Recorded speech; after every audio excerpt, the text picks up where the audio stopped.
to athletics LLC with Lamar, Lucius, Big League Chew, and my man Clyde. You're about to be schooled in all things track and field. This is experience. Yes, sir. We are talking past, present, future. Y'all listen up. Let's go. Happy second conference week. Yay. The end of conference weeks. So welcome. What'd you say? You're making up days. I am. Well, I'm not. It is. But welcome to another fun episode of Athletics LLC. Sir Lucius, how you doing today, sir? I am doing phenomenal. Much better than a week ago. Clyde, I am back to my rolling ways. I am in Albuquerque, New Mexico, getting ready for my first ever Mountain West Championships. It's already fun, and the meet ain't started yet. Man, you must not have had the travel that I had.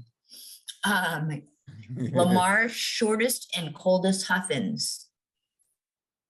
What the? You don't get that? No. The joke is always that they make Black History Month in February, the shortest and the coldest month of the year. Got it. Sorry, I didn't know the context. That's why I was confused. I'm trying to stay locked into my Black History vibes. I mean, okay, so I'm just going to say this out loud. Which of the Divine Nine is the iciest and coldest? What is that? I know I messed that up, but isn't that you guys? That is us guys. You guys. So that could have been your reference, sir. Keep it positive. I see. Do not encourage that. But it says shortest and coldest. So, Anyway. Governor, how are you today, sir? Well, recovering. We just got back on Monday from our conference meet. Our men and women finished third in both. I mean, they gave it all. I mean, I have no complaints. And now we get to turn our sights to outdoors. And, I've got two athletes that are on the bubble. Hopefully we'll get back to Birmingham. But yeah, it's been a fun last couple of days. Good times. Well, yes, bubble or not. This is officially bubble weekend. That's it really is, and that's literally what I was about to say. This is the popping point, right? I mean, I'm in Ames at Big 12, Sir Lucius at College Station for SECs, Clyde in Albuquerque for. You just said it. Yeah, Mountain West. The Mountain West, what? Yes. The Mountain West / Pac-12 / No, hold on, sir. Hold on. Oh. I'm sorry. No, sorry. Yeah, no, it's exclusive now. We are the Mountain West. We have nothing to do with the Mountain Pacific Championships. That is not a thing. We are the Mountain West. Yeah. Pac-12, and the Pac-12 has broken away from the Mountain Pacific. Right. They're hosting their own. I can't. Invitational that will have rabbits in it. The Pac-12 Invitational? Pac-12 it's a track meet that will have rabbits in all the distance races. That's what it is. When is that meet? When is that? This weekend. Right now, isn't it? This weekend. Yeah. Where? Seattle. Oh, okay. Gotcha. Okay.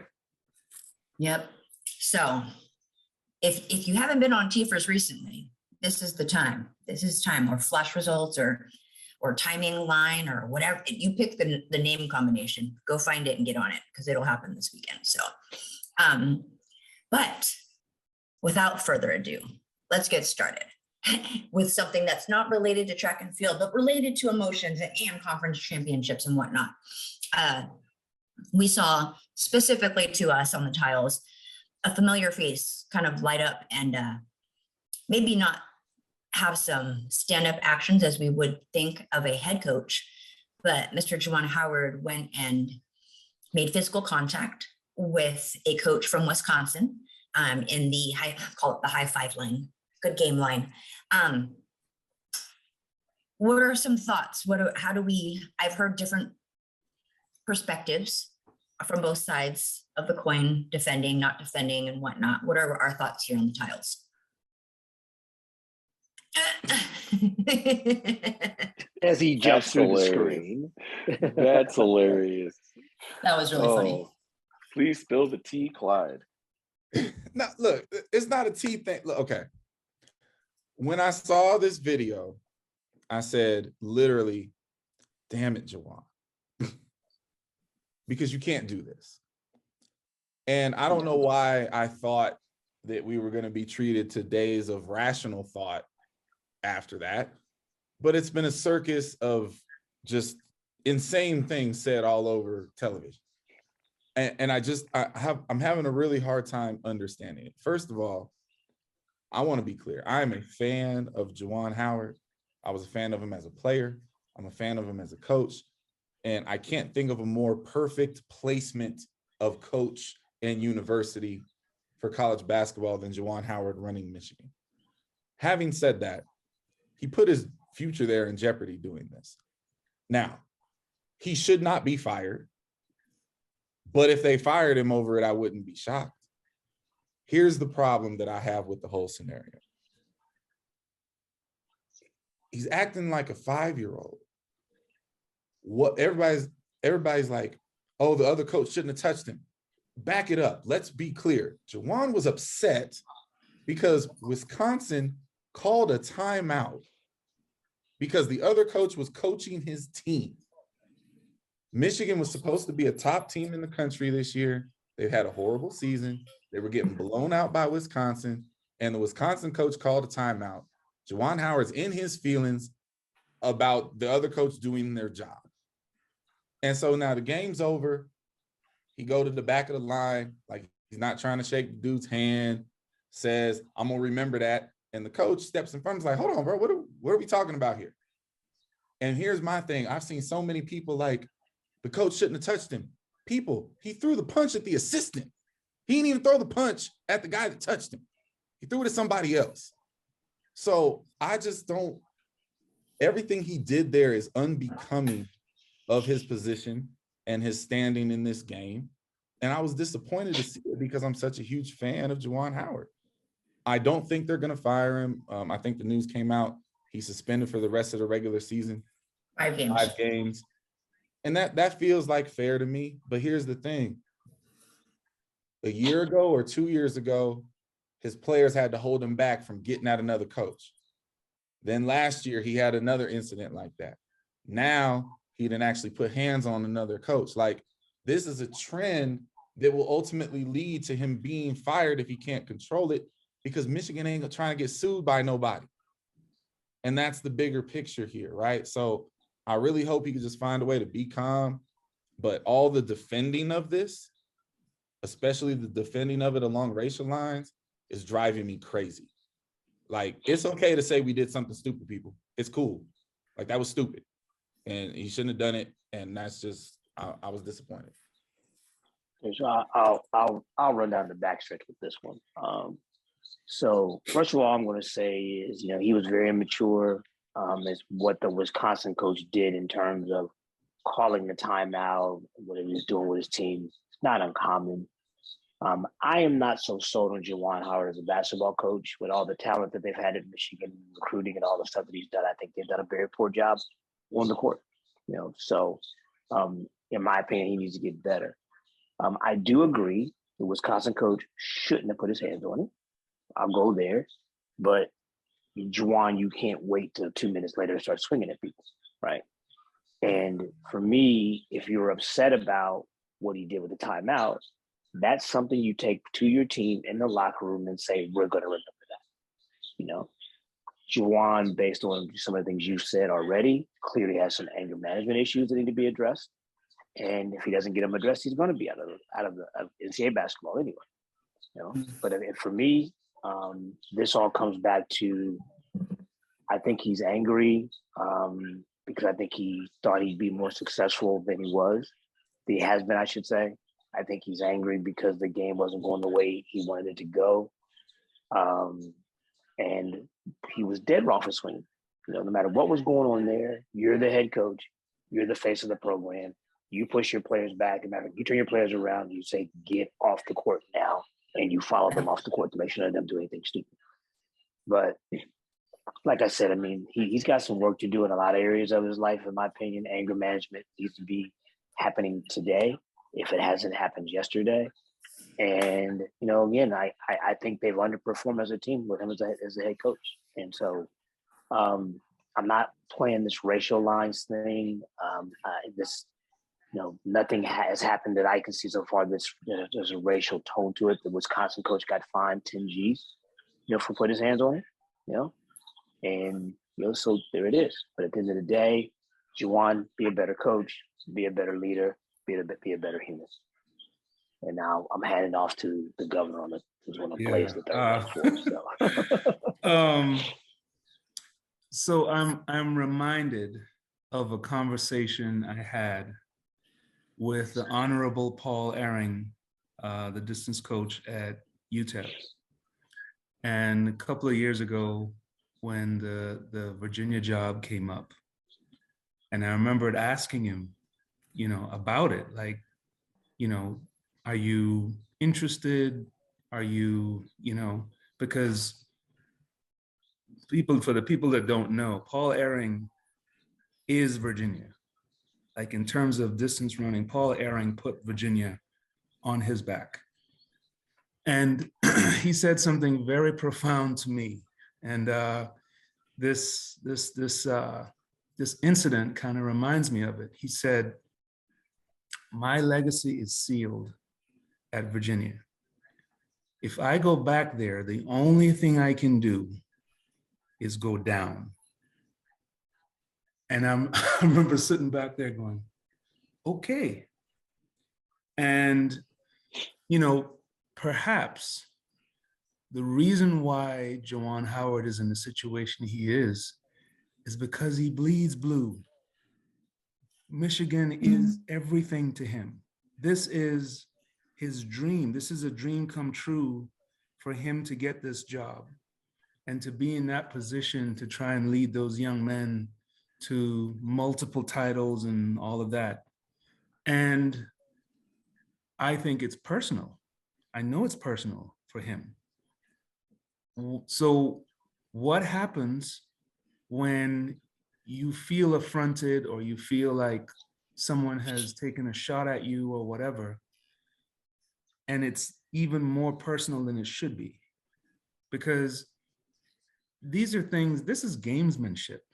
These are things that coaches do all the time. We see it all the time in football, right? Like, why are you calling this timeout? Like, what are you doing? The game's over, right? And you call them over and they huddle together and then they run out and then victory formation. And look, I feel like, Juwan Howard needs to understand that the position that he's in, he's probably going to be even more of a target. He's probably, and for the coaches that are in the Big Ten, they're probably well aware that he cannot control himself. And I mean, let's face it, his team is now suffering because of his actions, right? They're not going to have their leader for the next 5 games to end the season. So, I feel like when you're talking about coaching and when you're talking about, big time athletics, let's not dismiss the fact that, when coaches are pushing each other's buttons, that there isn't more to it. I mean, I've heard the pundits, talk about, like, when you see someone or you're in a battle with someone and you're in the line shaking hands and the person doesn't shake your hand and the person says, I'm going to remember this. You really don't want to put your hand in their chest at that point. You really don't, right? Because it's only going to escalate from that point. He made his point. He said, look, this is my stance. And in all seriousness, keep it moving. But no, he put his hand in his chest, and at that point, Juwan came out, and he was angry, and the jabbering back and forth and all of that. And I don't know what the assistant said to him, but that part, I mean, he went over the line. He crossed the line. There's no question about it. He crossed the line, and I think he's lucky. I think he's lucky that he did not get fired, because he is a public figure at a major school, and you know these are things that ADs have to think about. You know, so I think it's a situation where it's unfortunate. I think he's lucky that he is still employed, but I feel like, you know, now his rope, however long that rope was, it got a whole lot shorter after that episode.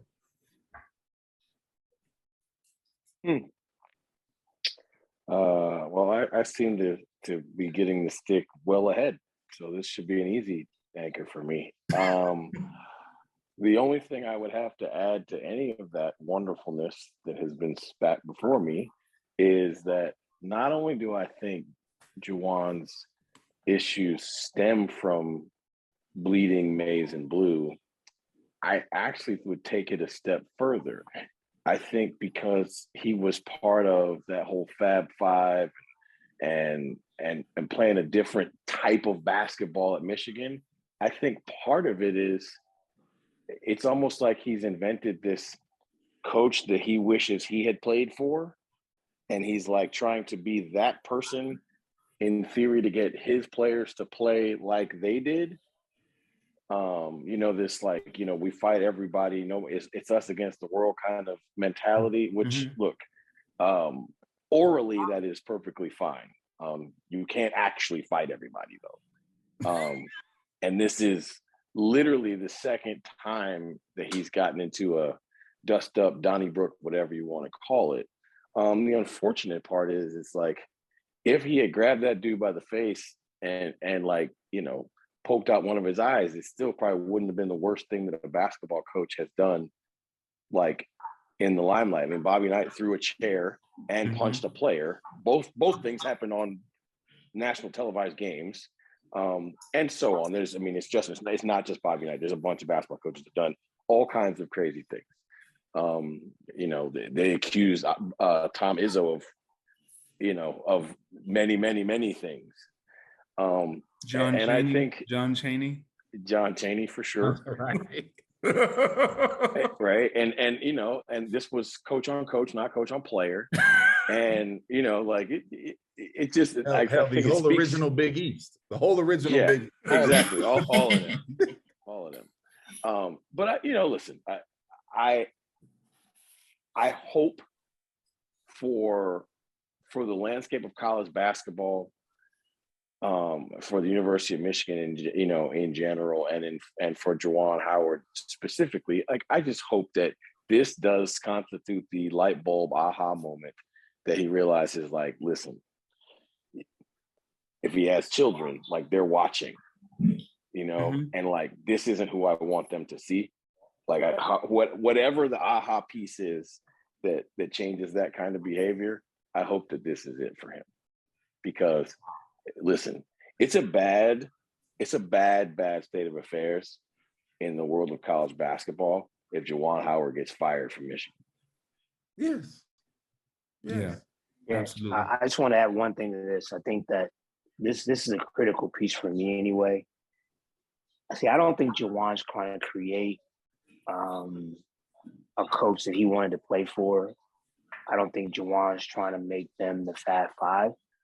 Juwan has to forget that he's Juwan Howard, the basketball player, and become Juwan Howard, the coach. Yeah. He has to transition. You know, that's my very humble opinion. Yeah. Now the governor threw out something there that I thought was brilliant, but of course it led me in a spiraled in a different direction.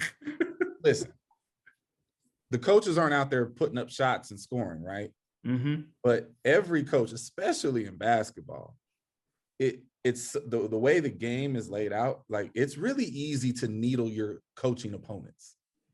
And as a person who's known to needle people when I know I have them that way, like you can't be giving ammo like this to your opponent. No, that is very true. You can't do it, bro. If I'm a Big Ten coach, every time we play Michigan, I'm trying to get Juwan Howard to lose his mind. Like I'm gonna do it. And that's what the old school Big East people was doing. They knew how to mess with each other, and they would go out of their way to do it. And he's just giving them too much ammo, man. Like I really am a fan of the dude. I don't want to see him go out like that. I really don't. Like, come on, bro. You can't do this. You got to think, I'm wondering how the fans are going to react. Like, what kind of just egging are they going to do in his hotel room on the way there? Like, he can't go to Starbucks without getting something said to him, right? Like, his coffee cup's going to say something antagonistic. It's not going to be his name. So it'll be very interesting. Not interesting, but it'll be revealing to see how that unfolds even further. So we're going to go to a more social topic, keeping on the brawling fights aspect. I do realize what we're talking about now after the fact. Side note. We had a fight that occurred in a mall. I'm not sure where though. Jersey, if I'm not. New Jersey. Okay, in Jersey, amongst male teenagers. The fight was recorded per usual for that age group. And we were able to witness one of the two males get arrested.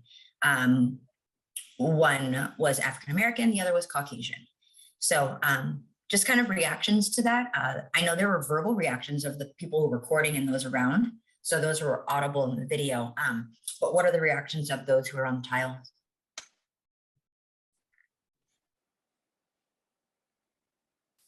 Anger, disgust, the usual. I mean, again, I'm the old head, and I would love to tell you I was so surprised that happened. Yeah. My God, like, why would somebody do something like that? But I mean, I would have been more surprised if it didn't. And I think that the travesty here is that, no matter what we do, racism continues to rear its ugly head. You're talking about two 13-year-old boys, and, we got, 4 gentlemen on this tiles that were once 13. And those things happen. You get into verbal, things, you tussle a little bit, you roll around a little bit. And then, if you're friends at any level, you end up going to play basketball something later that day or hanging out at somebody's house that day, just part of a growing up process. But for the police officers, the mall cops to come in and just immediately go to the African-American kid and be ultra aggressive with him, while the other young man is just allowed to just sit there and watch, just disgusting. And both of them should lose their jobs if they have not already. I'll jump in there because I want to hear Kareem's answer. Governor. I don't have that. I'm sorry. I didn't mean to take away your title, Governor. Please forgive me. I don't have that much to say on this topic because, I mean, the unfortunate part is that all of it's been said, right? Like, no matter how many times you try to explain to somebody that racism at this point is institutional, and no matter how many times they fight you, these things will continue to happen. You keep trying to explain to them that this is exactly what everybody Black expects to happen when something goes down, and they keep trying to tell us that it's not that way, right? Like, at some point in time, dude, it's a duck. It quacks, it's got feathers, it's got a bill. Like, man, it's a duck. Right. And like, we love to look at our country in this flowery manner. Look, America may be the best country on the planet. I have no idea. I've been to 59. I still would tell you that they all got something, both good and bad. But the one thing I do know is that the general American does not speak about America as if it has a mirror, right? Like Like the general American thinks so much more highly, so much more high of America than the average human being on this planet, right? Like, I think most people think America's still pretty awesome, but man, like, you could have two kids on the same street, one black, one white, who grow up at the exact same street, go to the exact same schools, get the exact same education, and you can still be guaranteed that as adult males, they will have incredibly different interactions with police, with people of authority, with people in any level of institution. So it can't be anything other than race, and that's just the unfortunate truth to it. I'll go because I think we're all waiting for the governor to clean up here. When I saw the video, somebody sent it to me. When I saw the video, I had basically two thoughts. I know we have a large contingent of a white audience that watches this show.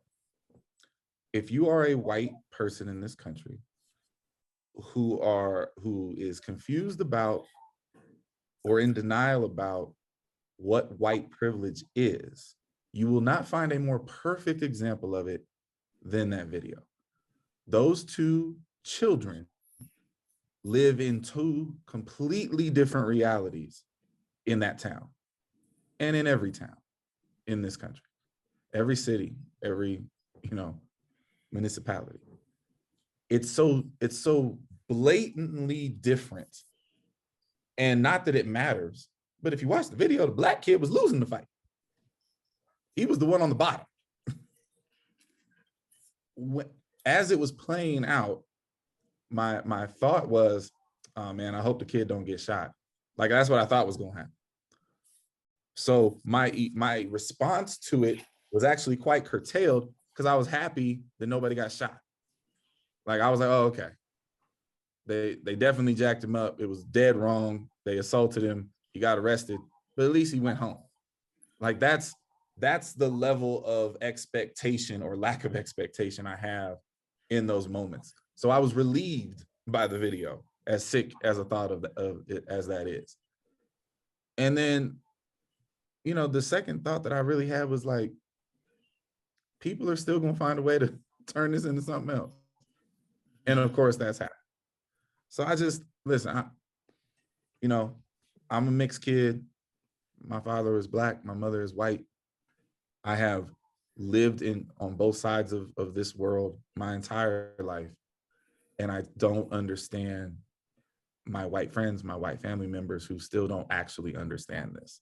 So that video, I couldn't have created a piece of footage to better explain white privilege to you. There it is, burn it in your brain, because that's what it is.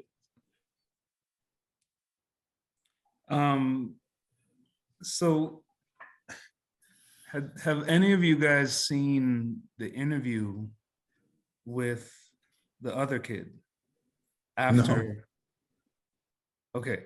No. So there's one.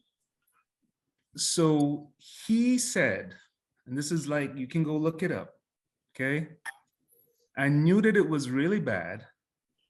His name is Joseph. I even offered to get handcuffed. I offered to get detained after Kai was detained, and they turned my offer down. I even asked why they detained Kyle and not me, and they said because Kai was resisting. Well, yeah. Yeah. He was resisting while he was on the bottom of a scuffle.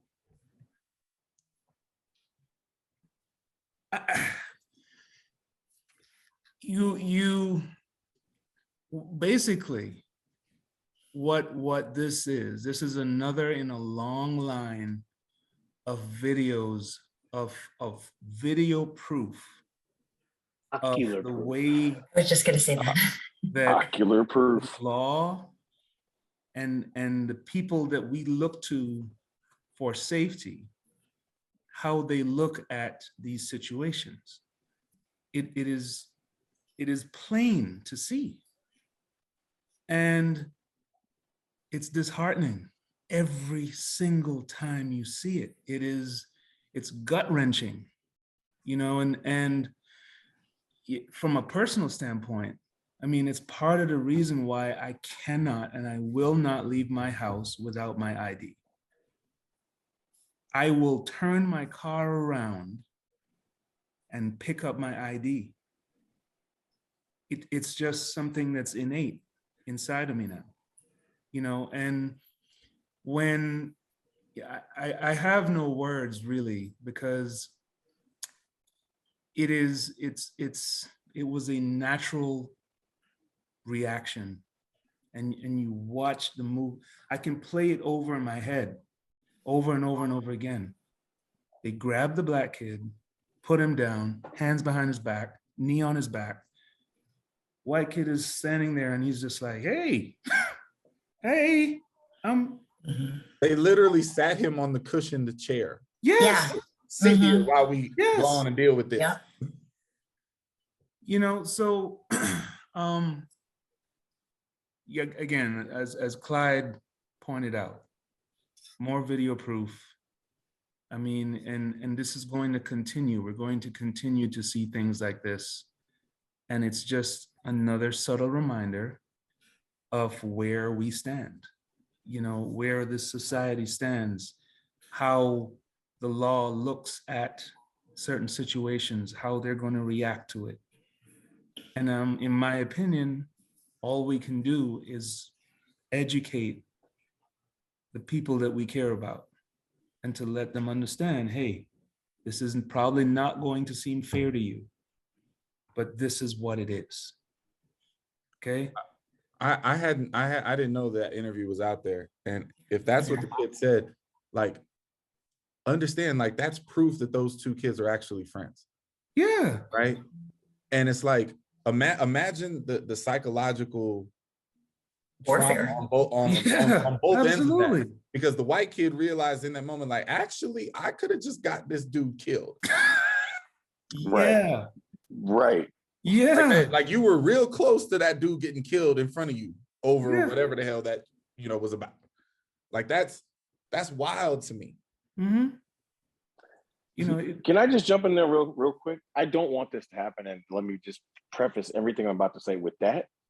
But the crazy part to me is I feel like that's the only way that some of our Caucasian brethren are ever going to really understand, right? Is when a white kid who's best friends with a black kid, when something that when one of his friends gets hurt, and then it becomes a watched cause a that will be man championed. lose his life with Oh, I somebody's know. freaking Yes. on his Me. throat. Yes. Yes. Yes. He's got me on his throat. I mean, come on, like so we don't need any more lives lost for this cause. That people, okay, look, you know where I'm going with this. Only stupid can fix stupid when stupid wants to be fixed. They don't think there's a problem. Not So at until all. they think there's a problem, it's always going to be a problem. You know? So like, again, you know, it's very, very sad. But it's just another incredible example, ocular proof of the nonsense that goes on in America every single day.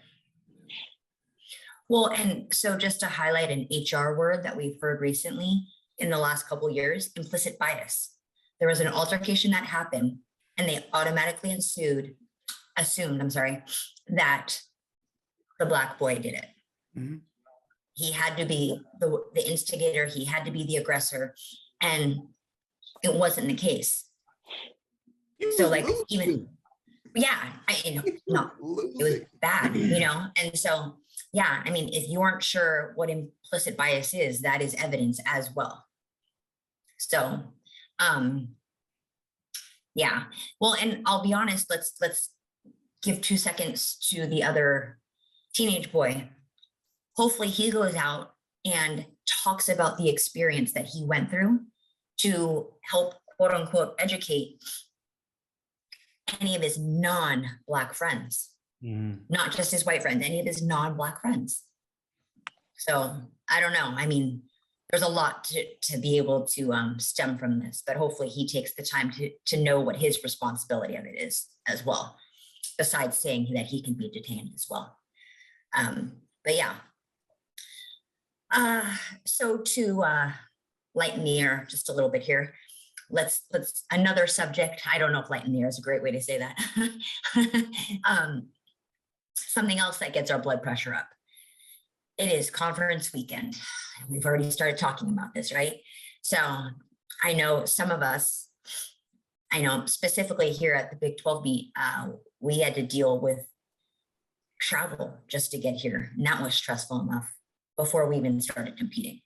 So beyond that, now that we know that we're going to see— Isn't that part of the joy of going to Iowa State though? Wow, I mean, Joy and Iowa State. I've never heard of that trip not being that way. So, you know. I mean, right now, in my first year in the Big 12, we're 2 for 2. I'm like, what are we doing again? I'm like, oh my gosh, literally been up since 3:45 this morning. What are we really doing? Anyways, what is it that we look forward to competitively? Is there one conference, one event, one gender? What are we looking forward to, gentlemen? The super attentive Clyde. Yes, I go mean, ahead. right? He's in school today. I am really looking forward to the conference championship, the mid-major conference championship that's going on in Spokane, Washington this weekend. Oh, my bad. Oh no. Oh My bad. no. That's the USATF meet. My bad. Not a conference championship. My bad. My mistake. I don't know what happened. I'm just gonna keep eating my food.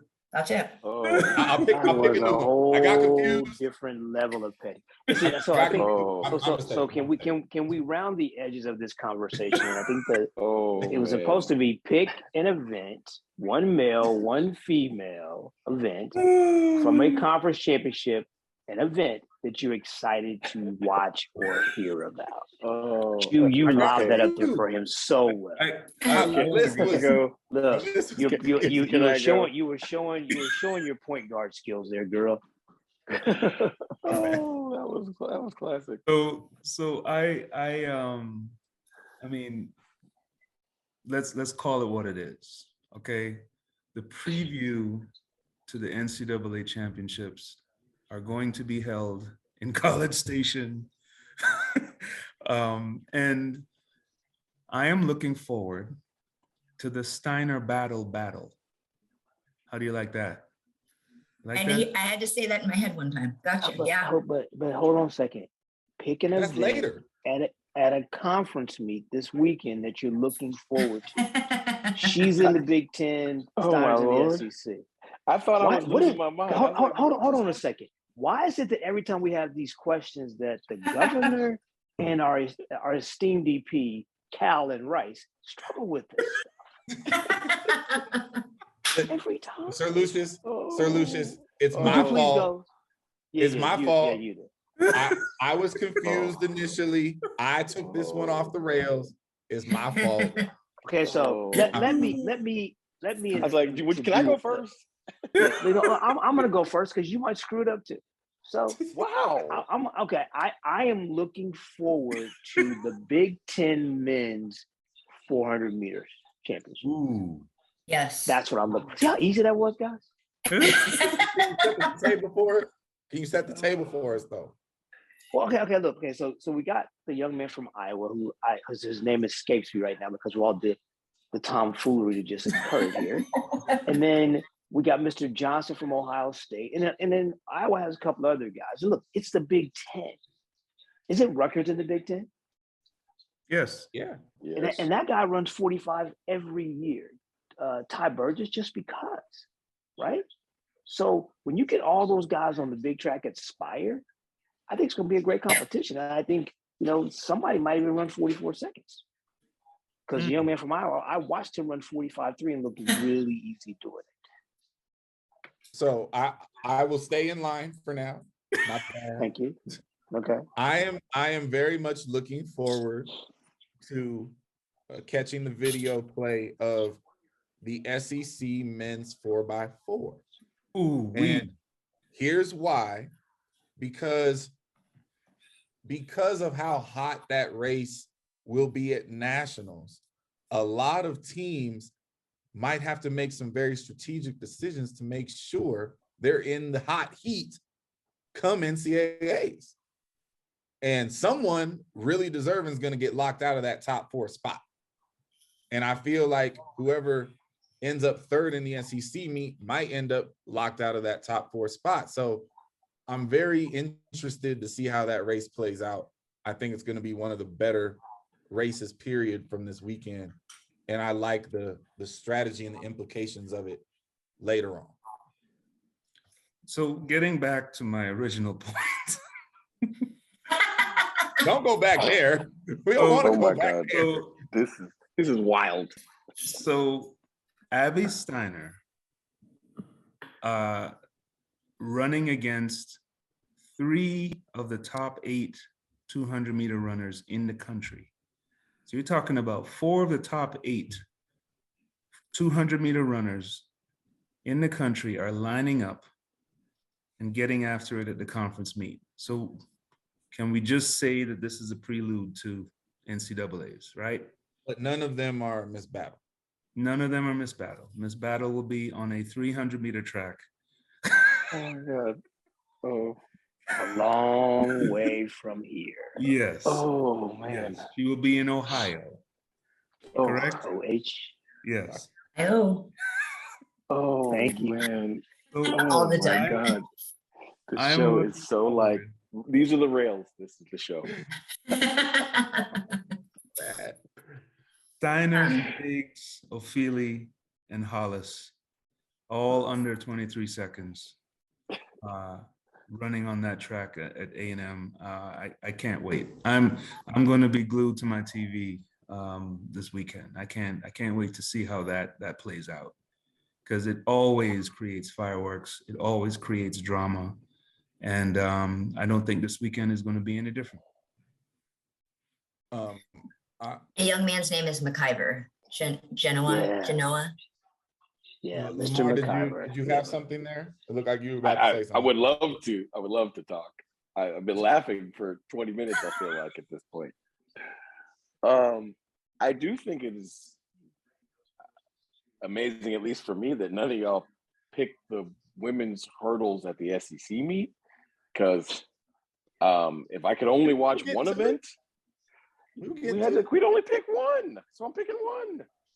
The one I'm going to pick is the one that, like, if I was going to pop popcorn or watch something this weekend, it wouldn't be the JV meet that's called masquerading as USA's. I would definitely watch the SEC meet, and watch the 60-meter women's hurdles trials and finals, because it's all going to be wild. Mm-hmm. Mm-hmm. Absolutely. I mean, it just, look, it's funny, like, picking an event from the SEC is the ultimate of low-hanging fruit. I think we all will agree to that, right? Like, I get it. But that particular race, I mean, I have no idea what's going to happen. Well, listen, we could get out of the box. I'll get out of the box and be very Homer in this moment. I would be remiss, because our show, will come out on Friday. Listen, I joked about it earlier, but I'm very, very serious. Like, I'm in Albuquerque, and this is my first venture into this conference with a lot of people that I respect. The Mountain West is a very odd conference in the dynamics and how it works, right? So it's mostly a distance-centric conference, but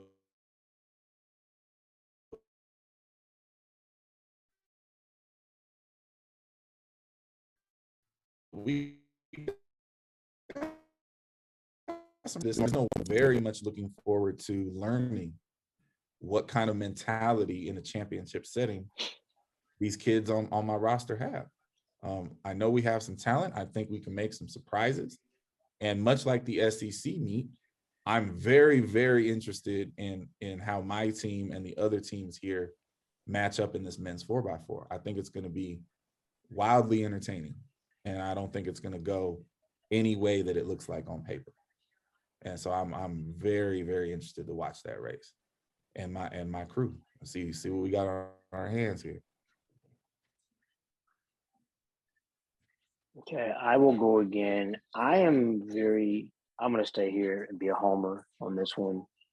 The men's 800 in the SEC meet, where you have 8 guys, the slowest one being 148.55, the fastest one being 147.12.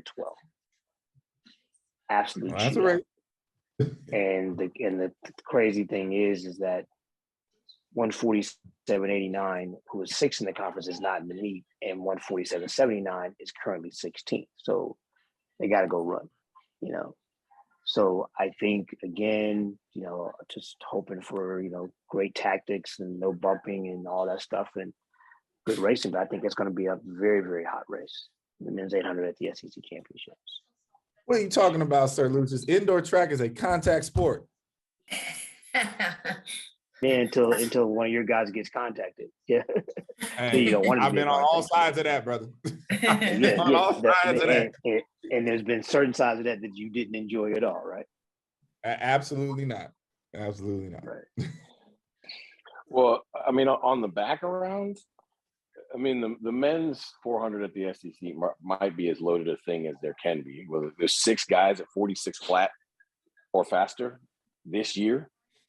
So already there's somebody who runs 45 seconds that doesn't make the fast heat in their own conference meet.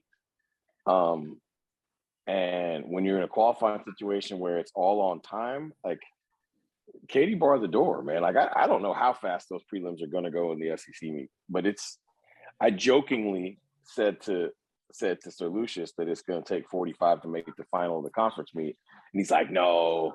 Then he looked at the list and he laughs. He's like, it actually might take 45 seconds. All right.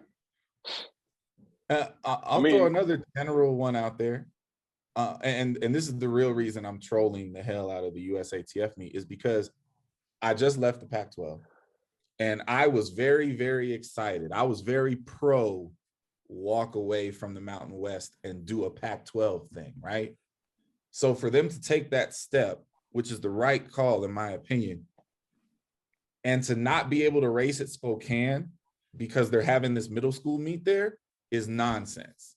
Move USAs to Washington if you're going to do it like that, and let the Pac-12 go run it on the real facility, and let's see what's cracking. Because I think a year or two from now, the Pac-12 is going to have a very legitimate situation.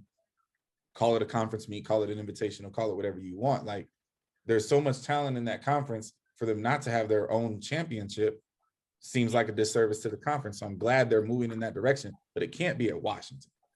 And so get him in Spokane and move the other. As a matter of fact, run USAs in the morning and then let the Pac-12 come in nighttime and run there. Oh my gosh. Now that was hilariously petty. You can do it on Sunday. So I haven't looked at all the entries. Is the men's 60 at USA's at least? Is that at least loaded? Does that have all the major players in it or no? Well, it couldn't because Brumell said a while back he wasn't running. Okay. Give us the list. Give us the list. And at the risk of becoming a meme later on this week, we haven't had a Marvin Bracey sighting all year long. So, you know. Okay, so Baker, Belcher, Bracey. He's there. I'm calling out the particulars. Coleman, Henderson, Kemp. So basically, they could just run one race to final and call it Rogers. That's it. Jalen Mitchell.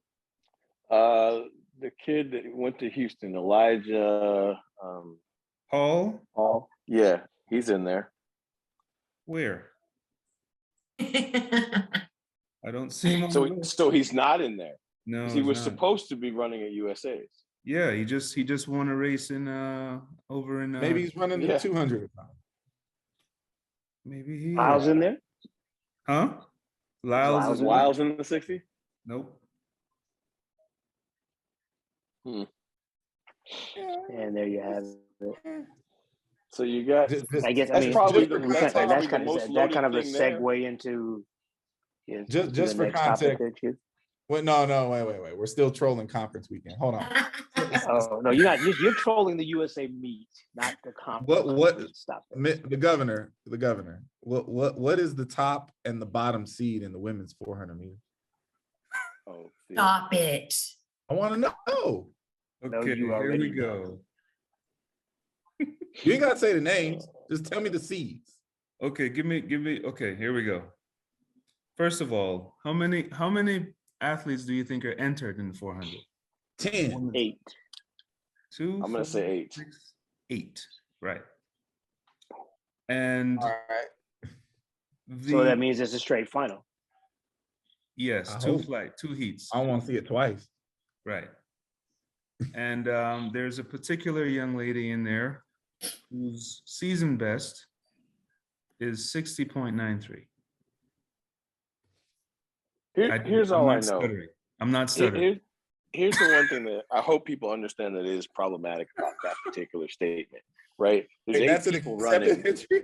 It's accepted. There's 8 people running In the meet. and they She's on the start list. have to run a relay. This team is going to Worlds indoors. There's a group of people that's going to wear a U.S. uniform and run a relay. What's going to happen is they're going to call all the collegians and say, "Can y'all meet me over here next week?" That's what's going to happen. Oh, that'd be They're great. going to borrow. That's going to They're happen. going to borrow. They're The going to do an World appointment. Indoors. Hold on. I say World Indoors is like now. It's the week March after. It's the week 18th after. and 19th. Exactly. It's the week weekend after. after. Week after Yeah, NCAA. Right. Yeah, It ain't no college coaches going for that. Why not? You want me? Huh? Why not? Sir Lucius. Sir Lucius. Sir Lucius. Wait a minute. Last I checked, in this last season, you had a young lady on your roster who made Team USA relay pool for the Olympics. I sure did. Miss Taylor Manson, right? Now, Yes, I do. you're not going to convince me for a second that after the SEC championships and a week before the NCAA championships, you're about to let Taylor Manson fly across the world and run this Time relay. out. The world meet is a week after the NCAA meet, sir. What's after that? Okay. Well then that's cool. That's fine. Wow. That's fine. Okay, that was If awesome. it was in the week That was in awesome between, watching all. if it was in the week in between, ain't no way. Oh, in hell. absolutely not. Absolutely not. No chance. He said, hell no. Yeah. Yeah, Yes, ladies and gentlemen, you just saw that. You just saw Charles William Ryan lose a fight to himself. That happened. Clyde. I thought you said it was in between. That's I heard it was in between. Yeah, the week Clyde after. just beat up on Charles. That's cool. I'm good with that. I'm good with that. Oh man. Well, wait. Can we get this in because listen, we're halfway through conferences, right? The governor had his conference this past weekend and did very well. Conferences went off around. I think we were all at a point where we're standing and cheering for Mr. David Oliver out there in Howard and what they just pulled off. Top of the podium in second place. Listen, as a person at a mid-major who's in the middle, who's at the start of a rebuild, watching what David has done out there with that program is a phenomenal job, and it's really hard to do. And I don't think a lot of people have true appreciation for how difficult it is. But if you want to see a culture change, go study what David Oliver has done in his time at Howard, because they have arrived. Like, it's totally flipped now. It's his crew now, and they compete hard. And I mean, PR's all over the place. Bravo, sir. Yeah, 1989 was the last time the women of Howard had won a team title. Come on now. I mean, and they had an individual event champion as well.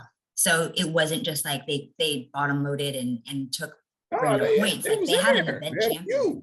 No, that anyway. They had a few. Yep. Massive accomplishment. Great job, wide shoulders, man. Yes. That man is literally built like a pool rack. Oh my gosh. Oh, it's all love, Mr. Oliver, from the show. Because I know he's gonna hear this. So hopefully you're smiling from ear to ear because you deserve it, sir. That's all right. We're all standing and applauding. So do your Absolutely. thing, man. Keep doing your thing. Absolutely. So last but not least, his name has already been brought up, but we are going to be very pointed in how we're talking about it. Noah Lyles he showed out and has done the shorter distances and showed us that he can come out of the blocks and accelerate as it was noted, efficiently and well. So do we think he's going to pull a Fred Curley and come to the short side? What do we think? What does the fortune tell us? The fortune ball, Well, magic ball. I don't understand. I'm not sure about the Curly reference because he's already been a 1-2 guy, and I'm kidding. Like yeah, going the guy's straight in. he's run 9.8, right? So I think that what Noah is showing that, if he continues to improve his acceleration model through the first 30, he's a big issue.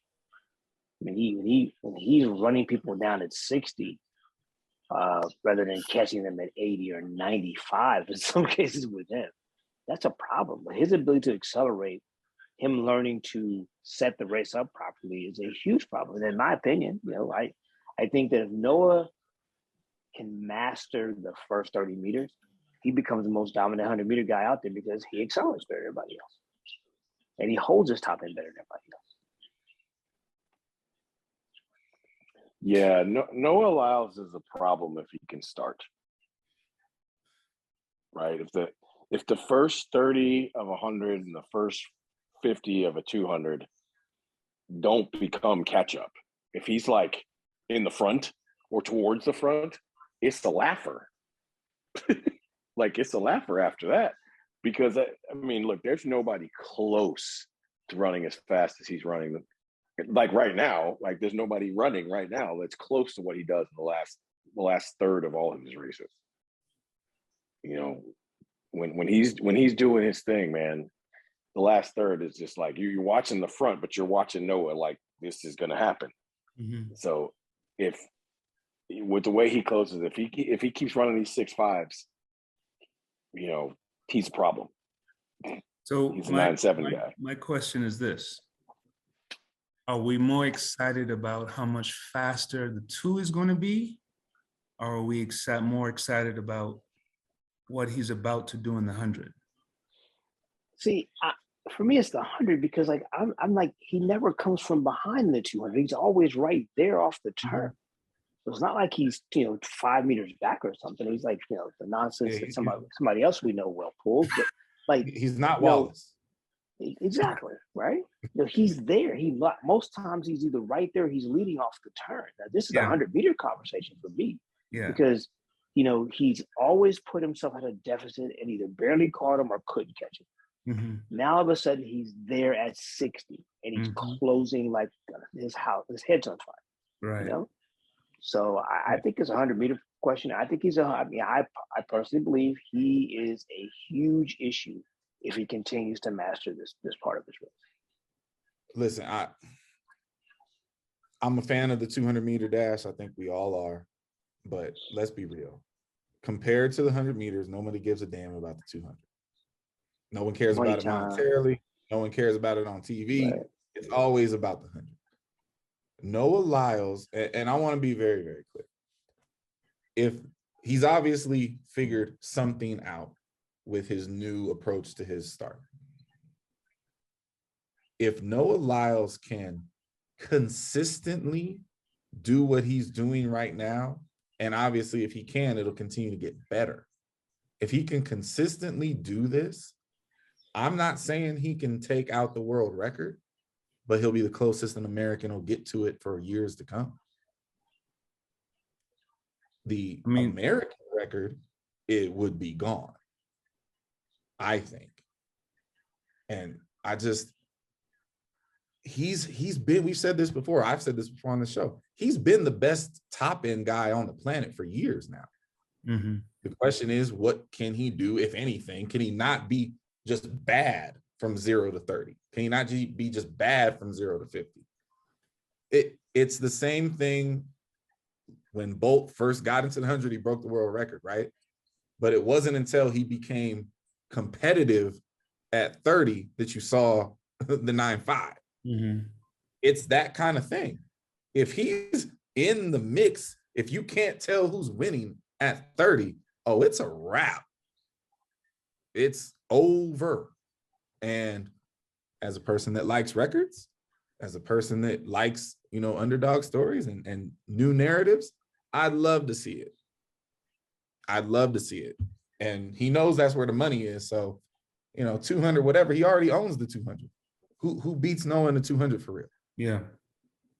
I He's mean, been it's all there. about, we're talking about his PB. Andre DeGrasse. I mean, but I mean, at their best though, because Noah's ran with 19.5. 19.5. Yeah. Like those guys have not shown that they can do that for real. So, you know. So his PB is 986 in 100. Yeah. Mm-hmm. And in that race, he was bad through the first half. Yes. He was not good. So what are we talking about this year? 9.7? 9.6? What are we talking about? I'm saying six. See, I think he can run a 9.6 because he, again, name me someone that you've seen accelerate like him down the track. Mm-hmm. No, I can't. There's nobody. Nobody. I mean, you have to go back and find the 986 race. Like, go back and find any of his 980 races. I think he's done it like 2 or 3 times. He's like way back, and it's just like somebody picks him up and sets him beside everybody else. And then he runs by. Like there's literally a gap of space between where he is and the others. Mm-hmm. Let alone someone like Christian who's has a gap of space from the pack in the beginning. And then there's the pack, and then there's Noah, and he comes through the pack. Like well, it's very Lewis-esque from years ago, but at a higher rate of speed. So, You read my mind, Sir Lucius, because I mean, I think, you know, we could go down the list of what could have been. I mean, a certain Mr. Gay, my gosh. I mean, we could go on for hours about, you know, so we're seeing, you know, athletes in the same ilk, right? And when we actually see when an athlete makes a change and you're going, oh boy, he figured it out. That's, you know what? You know what? It literally just hit me because you said, you know, the way you said that, sir. It is relatable to Tyson, right? Mm-hmm. Because forever it was, well, what if Tyson could start? Yeah. And let's be clear, Lance Brahman is a phenomenal coach, and he's got hardware for days all over the place. But when people try to knock Lance, they try to knock him on the none of his people can start. Mm-hmm. If he figures out the start with Noah, woo, that is Tyson Gay with the start. You know what I mean? Like, everybody wants to see this. Yeah. 6s, absolutely. Yes. Absolutely 6s. Lamar?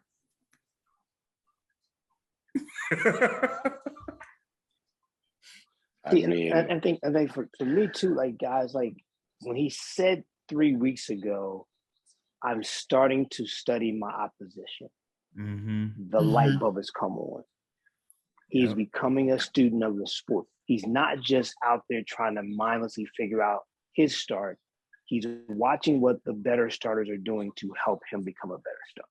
Yes. You know, and it's a lesson to a lot of the young athletes nowadays that think they know and think they've got everything figured out.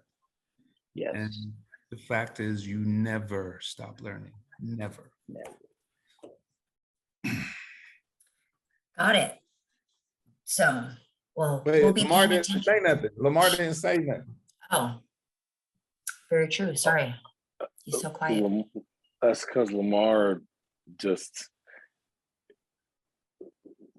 thinks that this year, for the first time, maybe ever in my life, the 100 meters is actually intriguing.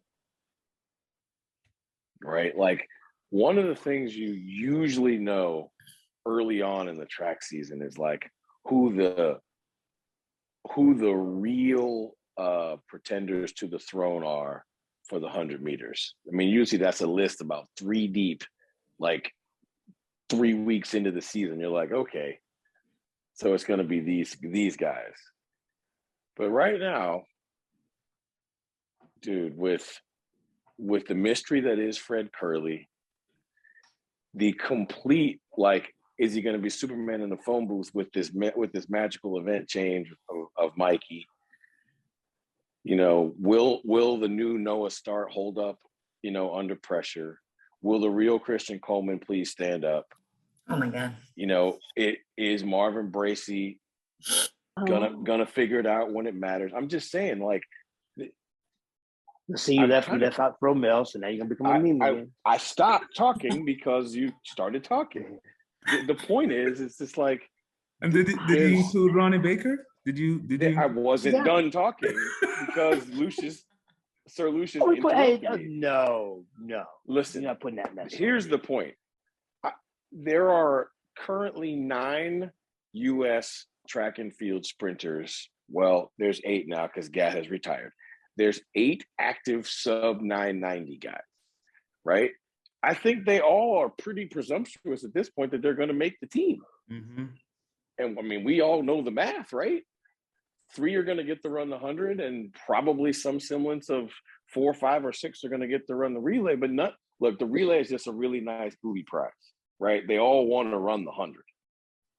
And that's just going to, like, this is the first year since I've been involved in track, which is a very long time, that the 100 meters was actually, the men's 100 meters was actually really intriguing. Like, I have no idea what's going to happen this year.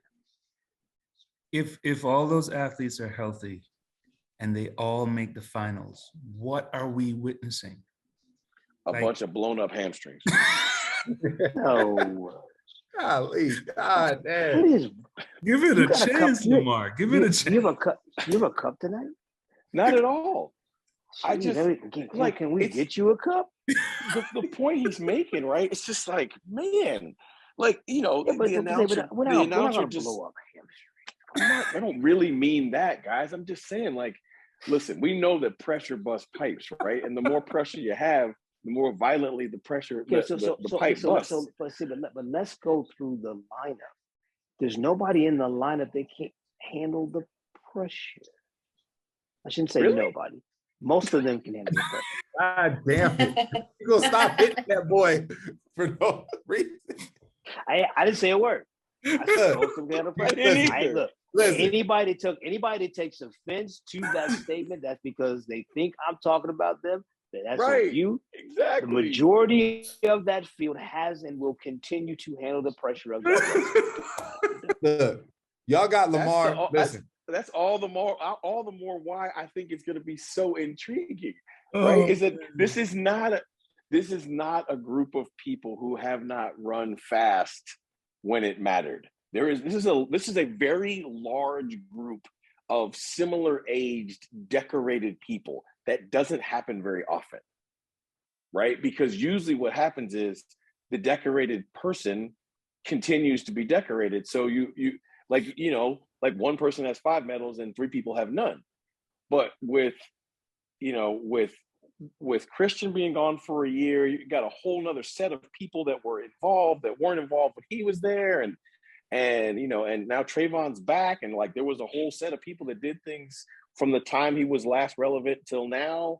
So it's like there's a lot of hardware having people in the middle of that track. Yeah. And that's the way it's supposed to be. I mean, that's what U.S. sprinting should be at a high level every single year. And I think that provided everybody stays healthy and shows up in Eugene, make sure you got a good seat for that one.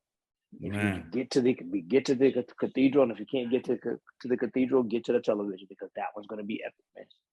Y'all gonna stop throwing up softballs to Lamar, because he's like one good episode away from coming out with his homie the clown sock and just bashing people on the head repeatedly for no reason. You gotta stop letting him do that.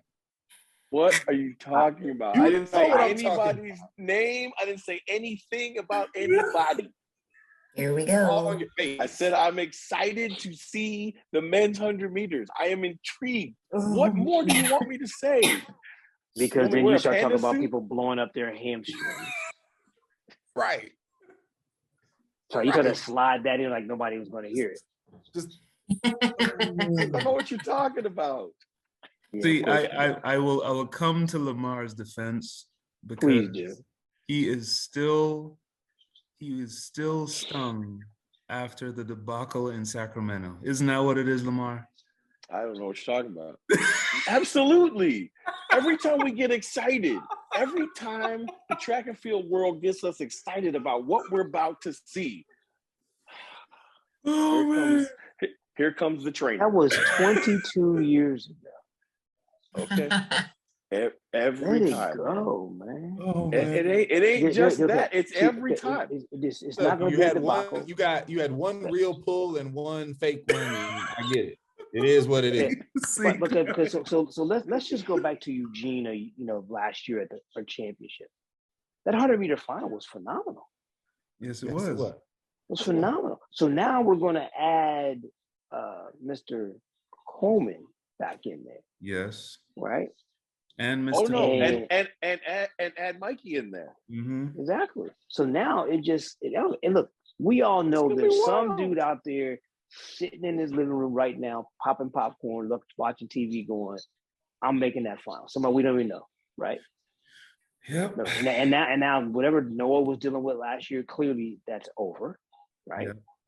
So now all of a sudden you got a final where everybody's on the edge of their seat.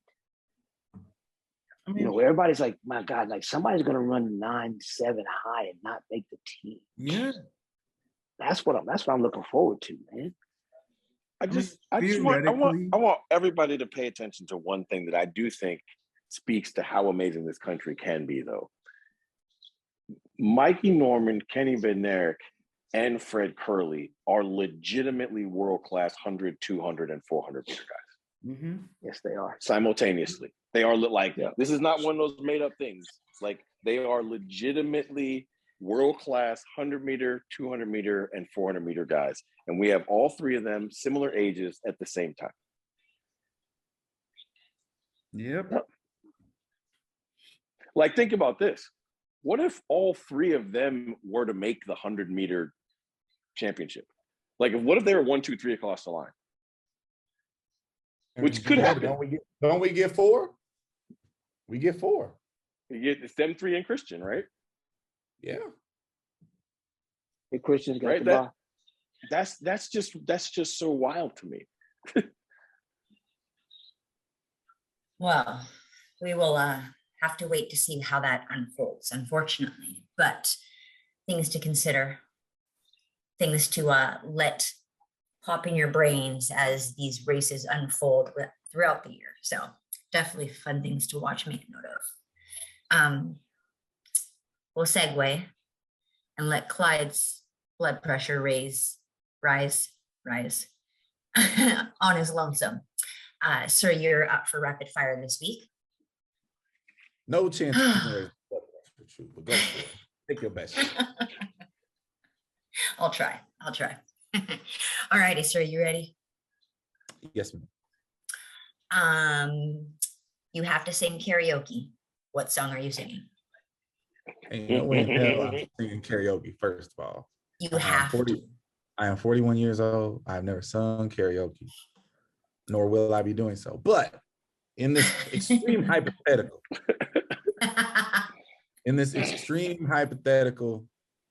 I would honestly take stock of, I would read the audience and probably sing the most offensive song I could get my hands on.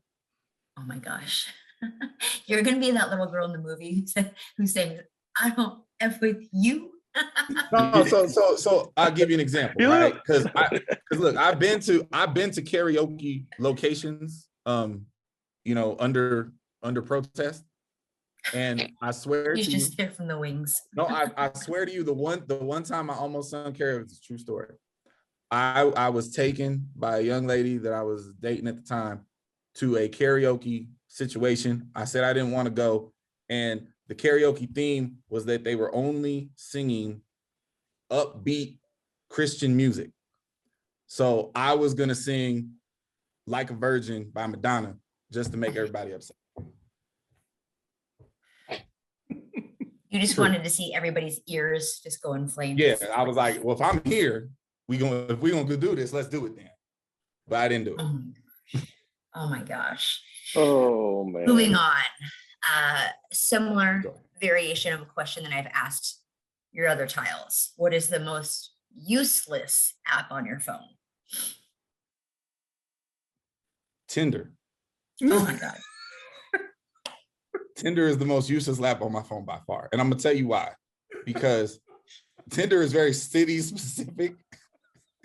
And 95% of the time, it's just bad swipes all day. Oh my Bad God. swipes.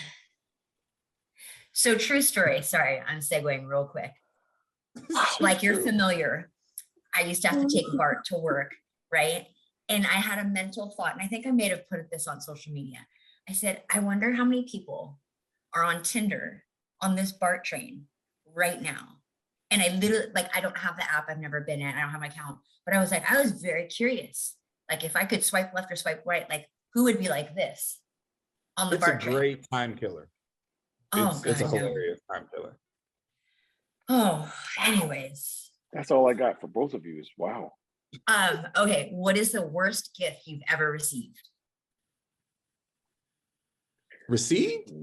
Received. Oh, I thought you said given. No, received. Okay. I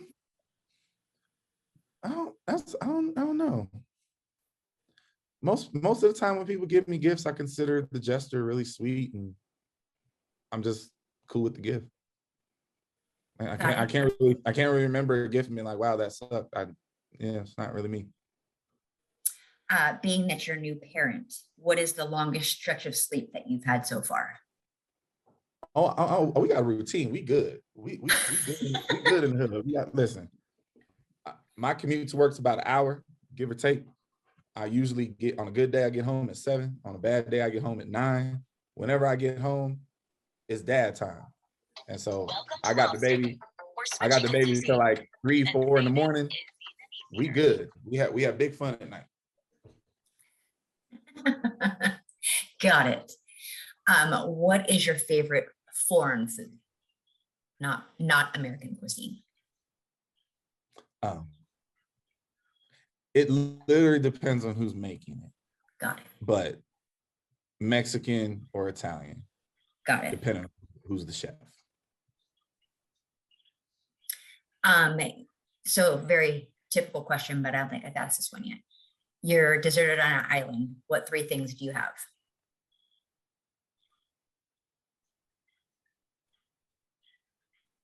Deserted on an island. What 3 things do I have? I got baby Kai, I got tea, and I got a boat. Okay. Got it. What is, oh no, I can't answer that question. That doesn't make sense. That ain't stopped you before too. I know, but it's too easy now. Like I'll give it to you anyways. What are the 3 things that you think about most each day? But yeah, give me another question. That was obvious. Yeah, see, that's why I was like, I wrote it and I didn't think about it. Your go-to dessert. I'm not really a dessert guy, but anytime you bring me anywhere near a BJ's, I have to have a pizookie. White chocolate macadamia nut pizookie. Delish. Do you speak any foreign languages? I dabble in 6 and speak none of them at all. Is one of them Yay area? Of course, Bay Area Ebonics is absolutely a foreign language. I'm probably best with the Bay Area Ebonics, but you know, I can understand a little bit of Italian. I failed, you know, Spanish 3 times in school, so I can understand a little bit of Spanish. I passed the Swahili class in college, so hujambo to my peoples out there. You know, I dabble. I don't speak any of it. That was 3. What's the other 3? Oh, I can understand some. I can understand some French. I can understand some German. Just understand the thing with French. They're always cussing you out. Just know whatever they say to you in French, just be offended because they're talking trash about you. As someone who speaks French, he's not lying. I'm just saying. Oh my gosh. The French Last are quick. question. They are quick to cuss you out to your face and smile. Last question from me. What was your first job? Oh, so my first job, I was security at the local fair. I was underage, like I wasn't supposed to be working, so I was paid under the table, security guard at the local fair. I had the yellow jacket, I had the flashlight, I had my handcuffs, and I had license. Gosh. I had license to choose violence. See, you was top flight security of the world, Craig. Yeah, but I was like 15 though, so I wasn't really allowed to be there. Was it the Alameda County Fair? No, it was up north, which made it really, really funny because I was just walking around like, oh y'all, I'm just waiting. Just give me a reason. And then my first official job, I was security for Best Buy. And I got fired, you know, loss prevention, people in the yellow shirt. I got fired from security at Best Buy because the little dudes ran out with a PlayStation. And I took that as an insult. So I ran them down in the parking lot, got the PlayStation back. And they told me that was against HR protocol. I'm like, what do you mean? I'm supposed to let them steal it? Like, what am I doing here? And they fired me. So, you know. Oh my gosh. I passed the torch to the tiles. Oh man. Okay, I'm going to start off. Go ahead. What sport have you tried that you were absolutely horrible at? None. I've literally been great at any sport I've tried. You clearly have not tried golf yet. No, okay. No, wait a minute. No, wait a minute. I golfed. Wait a minute. I golfed for the first time at the convention this year in Florida, and I hit a ball 10 feet from the tee on a par 3. From the tee? From the tee. Par 3 from the cup. You mean 10 feet from the cup? Okay. Yeah. You know what that's called? That's called BST, blind squirrel theory. Whatever. 10 feet. It landed there. My back hurt for 3 days. Played 18 holes. I don't know why anybody would do that ever. It's a terrible idea. I was in pain for 3 days. 10 feet from the cup. Oh. I just have one question. As a new dad, what is the coolest thing Kai has done? Oh man, Kai does cool things every day. Like he has his mother's attitude, which is hilarious to me. And so every day he will give me one of these looks that only T has ever given me.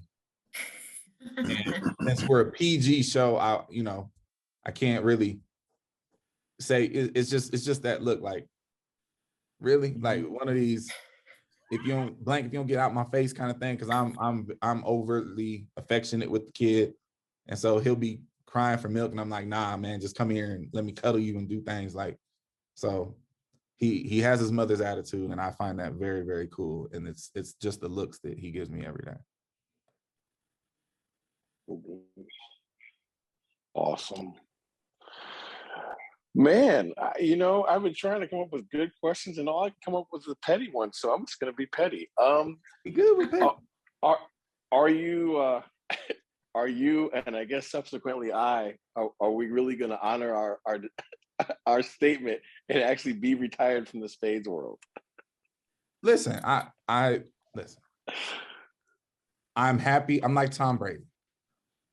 I'm the GOAT. I'm happy with my decision. But if you say something slick to me, I could always change my mind. It's like that. Yeah, that's kind of how I feel. I'm open to having the tournament and watching it's like karate. It's like the Karate Kid the movie number 2, right? I'm open to the idea of, movie number 3, having the tournament, and whoever the winner is, they can have a shot at the throne. But I don't need to play all the minions. So, whatever. I definitely think it will be more fun to host the tournament, watch people, play their little hearts out for the belt, Yeah, I'm good. Yeah. Anyhow, let's round out Black History Month and lift up a name in Black history that maybe is recognizable, maybe not recognizable, but do it for the last week of February, but you don't have to end this practice. As Lamar said, this is something that we started and then just kind of poked the bear for everybody else to kind of get an understanding of. So I am going to go first. Sadie Tanner, and I don't know how to pronounce this, but it looks like Mossell, Mossell, Alexander. She was the first Black woman to pass the Pennsylvania bar and actually practice law. There are quite a few things that she did to shatter the quote unquote glass ceiling for women and Black women specifically amongst law, and as well as she did something that have a PhD in economics. So I thought that was pretty astounding, amongst a whole bunch of other things. And I'm not trying to gloss over them, but there are so many that it's worth you Googling that name for. So kudos to her. She had been, by the time of her death, she had been awarded 7 honorary degrees, 7, and taken her place as the revered champion of equal rights for all. So I thought she's just a name that had to be said out loud for everyone to hear. I'm going to be very basic and short with mine. I am going to give a shout out to Mr. John A. Burr, African American, who in 1898 invented the lawnmower. We'll say thank you every Sunday. Right. I'm going to stick within the rules, and I'm also going to stick within my theme of shouting out Black women that people need to be more aware of. But this is very, very recent. It's history, but it is very, very recent and apropos for our times. Dr., and I'm probably going to butcher her name and I apologize, but Dr. Kizzmekia Corbett, who is is the leader on the team that developed the Moderna vaccine. That is important because of all of the propaganda that surrounds our culture in the space of vaccines in general, and very specifically with this one. When you actually do real research and you realize that a Black woman was at the head of the table for developing one of these vaccines that have saved millions and millions of lives around the world. It's just a cool story, and it's a hell of an accomplishment, and it's something that we should be in the streets celebrating, not throwing out propaganda about this amazing accomplishment from this phenomenal Kizzmekia Corbett. She works for the National Institutes of Health, and she was head of the team. So not to break the rule, I would also challenge everybody, since this is very recently going on, it's going on right now. Joe Biden is obviously about to nominate the first Black woman to the Supreme Court, and all of his nominees are phenomenal, phenomenal professionals. And you should read up on them and know their stories and learn all about them, because whoever he picks, he's picking a superstar. So for my friends that know me, they know that I'm a devout hip hop fan. Hip hop has shaped me, has shaped my life, and anyone that knows what someone that's truly good and truly understands their craft, they control the mic, right? And we talk about microphones and dropping the mic and all of this stuff. I didn't know that the microphone was invented by a Black man. Who knew that? Even for those who aren't quick to pick up the mic during karaoke, microphones are used every day to communicate over distances far and wide, and the vast majority of microphones used today, including the microphones used in phones and cameras, use a microphone co-invented by a Black man, James E. West. He was tasked with creating a more sensitive and compact microphone while working at Bell Labs in 1960. Along with his German colleague, Gerhard Sessler, West invented the foil electric microphone, which was considerably less expensive to produce than the typically used condenser microphones. 2 years after it was invented, the final model of the microphone was developed, and in 1964, they patented the landmark invention. Only 4 years later, the new microphone was in wide production and was being used in hearing aids, tape recorders, most telephones, and baby monitors. Amazing stuff. Very cool. I did not know that.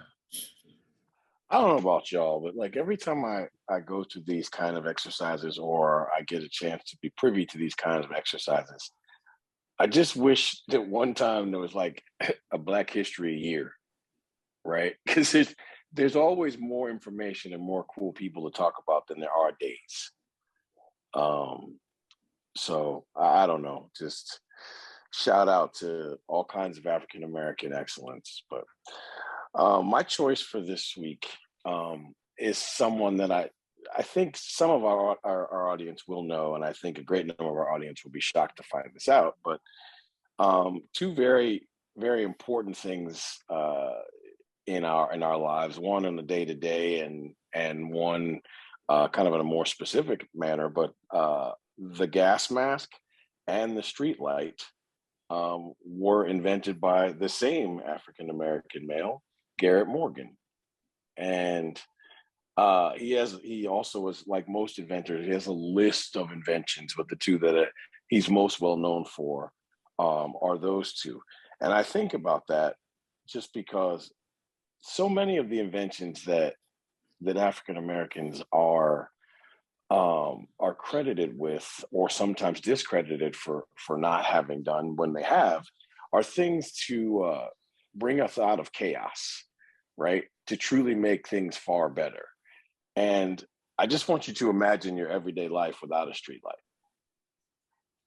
right? If every corner was stop signs, how long it would take you to get anywhere? And how many accidents there would be on a daily basis? So I just think about those things sometimes, and I think those people are amazing. And I don't care what color they are, but in this particular case, we're talking about African Americans. Those people are amazing. People who look at a completely chaotic situation and say, you know what, I have an answer to this, and then go home and figure it out and make it happen. I'm always I'm one of those odd people that I sit around in rooms sometimes and think about very oddly, like how certain things came about. And so things like this are they're very amazing to me. God bless the innovators. We need them. Man, they are definitely leading us all around by the nose. Well, another great conversation of topics. Definitely enlightened on many different levels tonight. Best wishes to Sir Lucius and Clyde and everybody here at the Big 12 meet, and everyone having a conference meet as we wrap up round 2 of weekends. But otherwise, thank you so much for your time. Thank you for your support, and we'll see you all soon. Bye, everyone. Go qualify. When the lights come on, the road just get to running. When the lights come on, opponents smash the plumbing. Heard you like it warm, hot knife the butter. Truth hit them hard, knock them off that rebuttal. Tsunami, tidal wave to your puddle. Tough love punch you in the arms, little brothers. Athletics LLC, there's no others. Track and field's place and we'll peel to go further. Hey, Wile E. Coyote, it's road runners. Feels like you know us, you've been with us the whole summer. If not for this quarantine, these 4 corners wouldn't be here, but we here, so start learning. You gotta earn your stripes, gotta get your scars. Show you how to fight, but show us who you are. You lack experience, but still you wanna talk. And who is actually talking to you? Circle's kinda small. Heads prevail when the backbone's strong. Gotta keep it coming, no, it won't last long. Pass it, failed, and sell the sad song. And if you don't check yourself, then that's wrong. Just trying to give you the real that you asked for. So why you keep cutting us off to ask more? We put it in slow-mo, but you fast forward. Athletics LLC, the task force.